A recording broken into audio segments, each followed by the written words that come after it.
I will provide the significantly expanded Part 1 of the script, detailing Danielle's preparation, the initial biased interaction, and the manager's refusal, setting the stage for the dramatic reveal. The foundation of trust and the gnawing doubt. The idea had been sitting in the back of her mind for months, a quiet thought at first, easy to push aside. But the more she reflected on it, the more it gnawed at her. Danielle Grayson built Grayson Trust from the ground up. Her bank, her legacy. She wasn't just a CEO sitting in a glass office overlooking a skyline. She had spent years ensuring that her institution was different, accessible, built on fairness. The core philosophy, hammered into every employee manual, was, you don't serve money, you serve people. But was it really living up to that? That was the question that kept her up at night. She had heard whispers before, concerns about how certain customers were treated at certain branches. Nothing blatant, nothing that would make headlines, just a feeling. Stories from friends, comments in passing from people she trusted.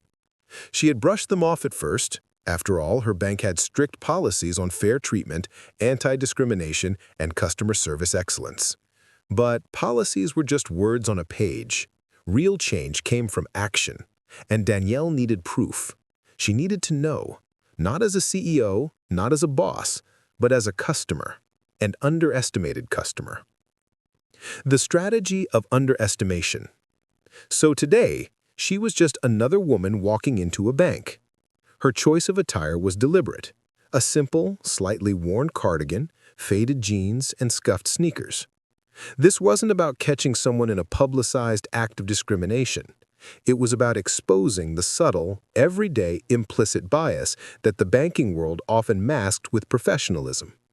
She wanted to remove the CEO armor and see how her employees treated someone they perceived to be low value or out of place. She pulled into the parking lot of a Grayson Trust branch in Indianapolis, Indiana, a location she had personally greenlit just 3 years ago. She paused, looking at the plaque bearing the bank's motto, Integrity, Access, Community. Now, she was walking in as a nobody, armed with nothing but her valid ID and an account holding a substantial fortune. The automatic doors slid open, and the lobby's crisp scent hit her. It was a slow afternoon.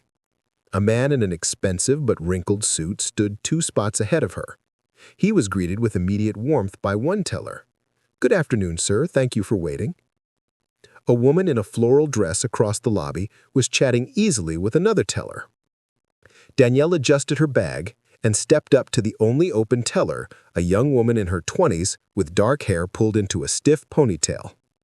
The teller glanced up. No greeting, no smile, just a quick, uninterested once-over before shifting her attention back to the screen. Danielle cleared her throat. "Hi, I'd like to make a withdrawal."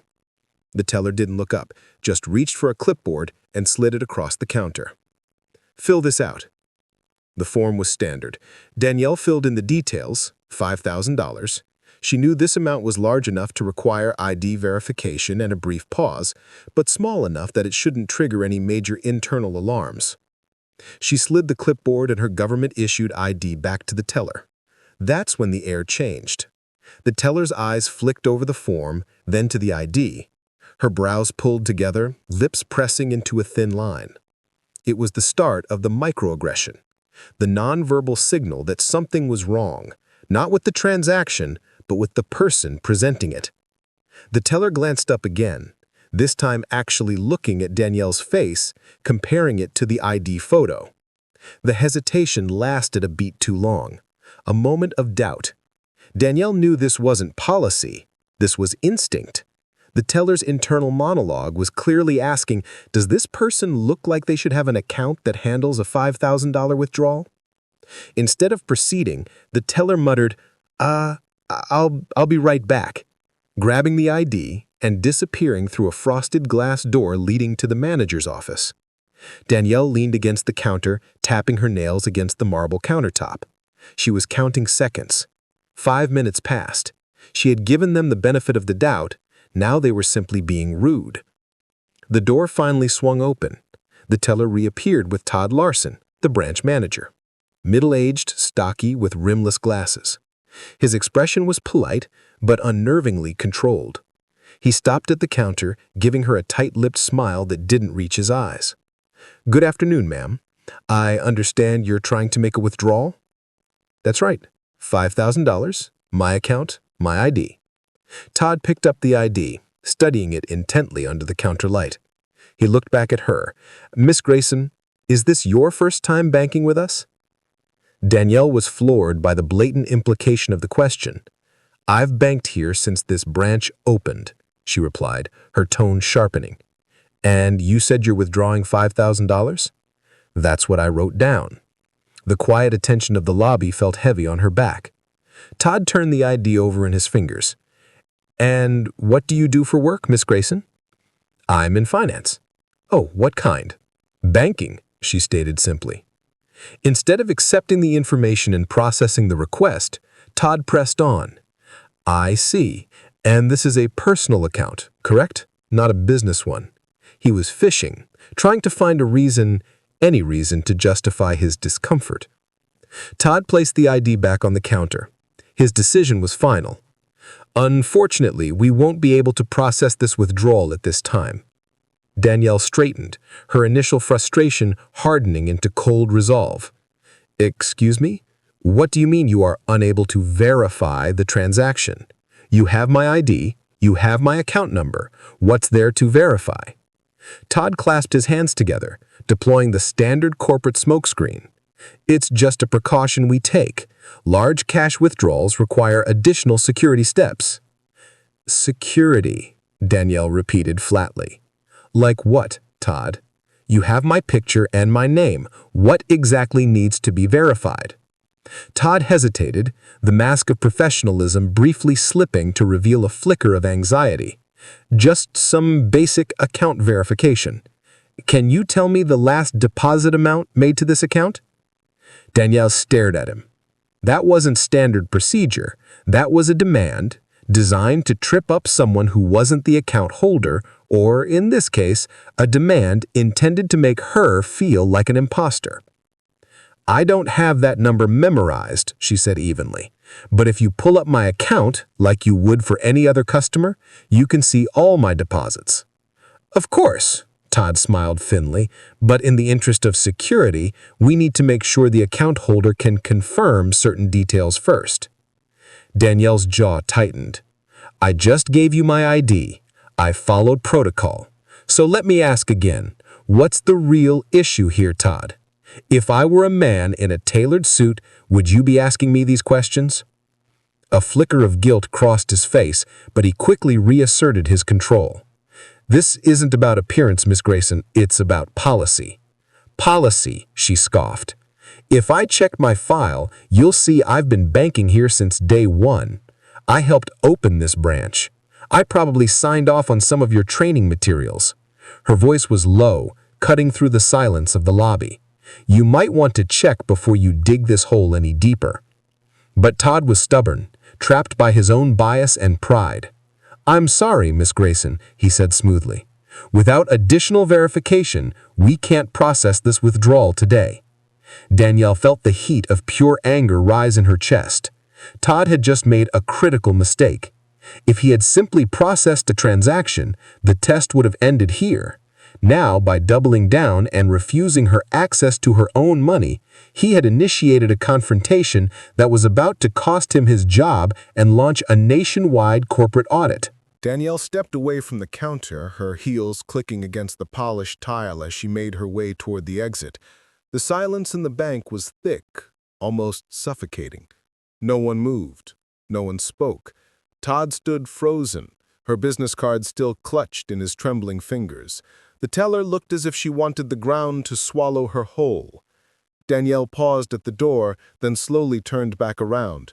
She wasn't the type to let something this systemic slide. She had spent years building Grayson trust on a bedrock of integrity. Today, that bedrock had cracked. "One last thing," she said, her voice steady, clear, and impossible to ignore. She scanned the room, making eye contact with the remaining customers.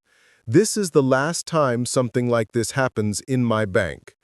The weight of her words settled over the room. Todd flinched. The teller shifted. "I won't stand by while customers are treated differently because of assumptions, bias, or just plain ignorance," Danielle continued.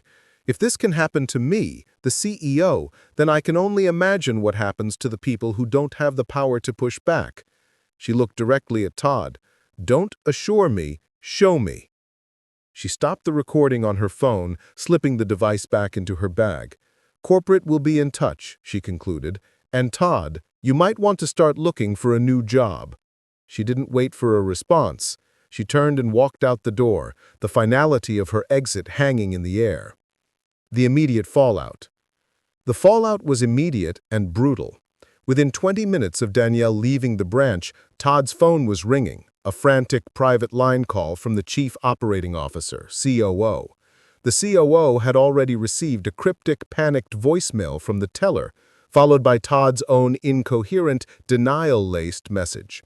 By the next morning, Danielle had scheduled an emergency meeting with her entire corporate leadership team. No video conferences, everyone had to fly in to the headquarters. The meeting began with Danielle playing the phone footage she had captured, Todd's refusal, his demanding a utility bill, and the moment he called security on the owner of the bank. The air in the executive boardroom was thick with shock and shame. "This is not a customer service issue," Danielle declared, slamming her palm on the table. "Todd and that teller saw a woman they deemed unqualified for a simple transaction. They broke protocol, lied about security measures, and engaged in intimidation. This is the opposite of the bank's mission." Todd Larson was terminated immediately. His dismissal was swift and public, internally using coded language about severe breach of conduct and ethics policy. The teller was also terminated for failing to uphold non-discrimination standards and actively participating in the escalation. Systemic change. The Grayson Protocol. Danielle didn't stop at firing 2 individuals. She launched a massive initiative to dismantle the implicit bias she had uncovered. This incident proved that written policies were insufficient. The culture itself needed restructuring. 1. Mandatory bias training and recertification. Every single employee, from the newest teller to the executive vice presidents, was mandated to attend a new, intensive 3-day bias training workshop led by external human resources and sociology experts. This wasn't a checkbox exercise. It included role-playing the exact scenario Danielle experienced and mandatory annual recertification. 2. The anonymous reporting system. Danielle implemented a new, independent, anonymous customer feedback platform. This secure third-party platform allowed customers to report any instance of perceived discrimination or differential treatment, no matter how subtle. Crucially, branch performance evaluations would now be weighted heavily by the scores from this system, directly tying bias to bonuses and promotions. 3. The Founders Audit. To ensure accountability remained personal, Danielle established the Founders Audit Protocol. Once a quarter, an anonymous high-level corporate employee, sometimes Danielle herself, sometimes an assigned VP, would visit a random branch in disguise to perform a simulated high-risk or unusual transaction, specifically testing the staff's adherence to non-discrimination policies. Within weeks, Grayson Trust saw a profound cultural shift. Employees were more acutely aware of their conduct, not just because of the new rules, but because they understood the potential consequences were real and immediate. Customers, especially those who had historically felt marginalized, began to notice the difference in warmth and respect. Danielle never forgot that day in the bank. It was proof of something she had always known. Real change doesn't happen because of words on a page. It happens because someone refuses to accept the way things are. She had come into the bank seeking $5,000, but she left having bought something infinitely more valuable: the integrity of her legacy. Do you have another scenario you'd like to explore, or would you like to hear more about the initial training materials Danielle designed for her staff? Danielle let the refusal sink in. Todd, the branch manager, was rigid, hands clasped, his face a mask of false professionalism. She'd given him every opportunity to correct the situation, but his implicit bias had cemented his refusal. Now, she was done playing by his rules.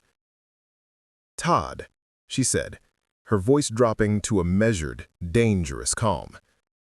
"I just gave you my name, my ID, and my account information. Instead of processing a small, routine withdrawal, you've accused me of using fraudulent documents and demanded I reveal personal financial details not required by policy. That is not security. That is profiling." The final, critical mistake. Todd, hearing his authority challenged, made the fatal error of doubling down. His face flushed slightly.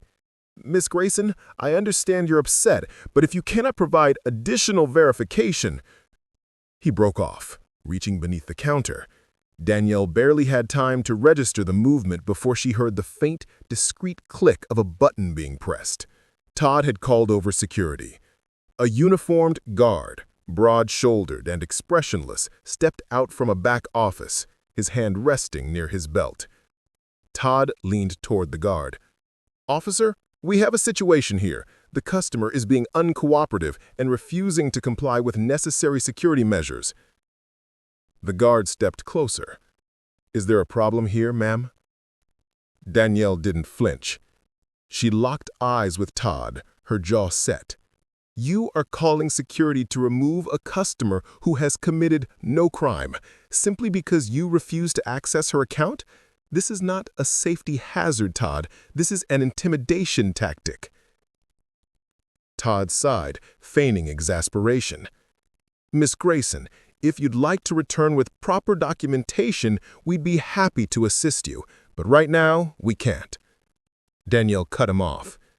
"You know what's funny, Todd? I watched you process that man's transaction 10 minutes ago. No extra verification, no manager intervention, no security. I wonder what's different about me." The tension in the room was palpable. The teller looked down, the security guard shifted, but Todd stood firm. "I'm sorry you feel that way, Miss Grayson, but our policies are in place for a reason." The dramatic reveal. Danielle held his gaze for a long moment. Then slowly, deliberately, she reached into her bag. Both Todd and the security guard stiffened, anticipating a confrontation. Instead, she pulled out her phone and started recording. "Miss Grayson," Todd said, his composure cracking for the first time, "I just want to make sure I get this on record. You're refusing to allow me access to my own account despite providing government-issued identification while other customers aren't being asked to provide anything extra?" She angled the camera toward the security guard. "And you were called over for what reason exactly?" A thick silence settled over the room. Todd's jaw tensed, and he made one final, desperate move. He reached out and snatched her ID off the counter as if he could still control the evidence. That was the moment. That was when Danielle smiled, a tight, genuine smile of victory. She let him hold the ID for a beat, letting him feel the fleeting illusion of control. Danielle reached for the ID, plucking it from his grip with unnerving ease. She held it, not showing the front, but tapping her finger against the name. "Todd," she said, her voice cutting through the silence like glass. "Let me introduce myself properly." His face twitched, the first sign of genuine uncertainty. "You see this? This isn't just any customer's ID." She paused, letting the words hang. "You're looking at the founder and CEO of Grayson Trust." The effect was instantaneous and total. The silence in the bank lobby was absolute. The security guard froze, the teller's face drained of color, and Todd's jaw dropped. The accusation and reversal of authority. "I built this bank," Danielle continued, her voice gaining strength. "I signed the approval for this branch. I personally approved the hiring budget that got you this job." Todd's hands curled into fists, his veneer gone, replaced with pure, cold panic. "And today," Danielle went on, her tone chilling. "I walked in as just another customer, just to see what would happen. You know what happened, Todd? I was refused service, lied to, humiliated, and treated like I didn't belong." Todd finally managed a strangled whisper. "Miss Grayson, I sincerely apologize. This was just a misunderstanding." Danielle held up a hand. "No, you had your chance to speak. Now you listen." I turned slightly, ensuring her next words resonated throughout the lobby. "If I was standing here in a tailored suit, if I were a man, if I looked like what you expect a CEO to look like, you and I wouldn't be having this conversation." She pulled her phone back up, pointing the camera at Todd's ashen face. "Todd, I have a question for you. Would you like me to send this footage directly to corporate, or should I just handle this right now?" Todd visibly paled. "Miss Grayson, I can process that withdrawal right away." "You and I both know it's too late for that," Danielle said, shaking her head. "You're not sorry for what you did, you're sorry you got caught." She reached into her bag and pulled out a simple Grayson Trust business card, sliding it across the counter toward him. "Here's what's going to happen. You're going to call my office. You're going to schedule a meeting with corporate, and you're going to explain in detail why you just refused the founder of this institution access to her own money while accusing her of fraud." Danielle turned to the security guard. "I appreciate you stepping in when called, but I advise you to be more careful about which situations actually require your involvement. The first step should never be intimidation." She looked at the teller, who was still frozen. "You saw my ID, you had my account information, and you still decided that I wasn't worth listening to? Maybe you need to ask yourself why protocol only seems to apply to people like me." Danielle finally straightened her shoulders, taking a final, sweeping look at the silenced branch. She had made her point. Now, she would ensure this single incident led to a systemic reckoning.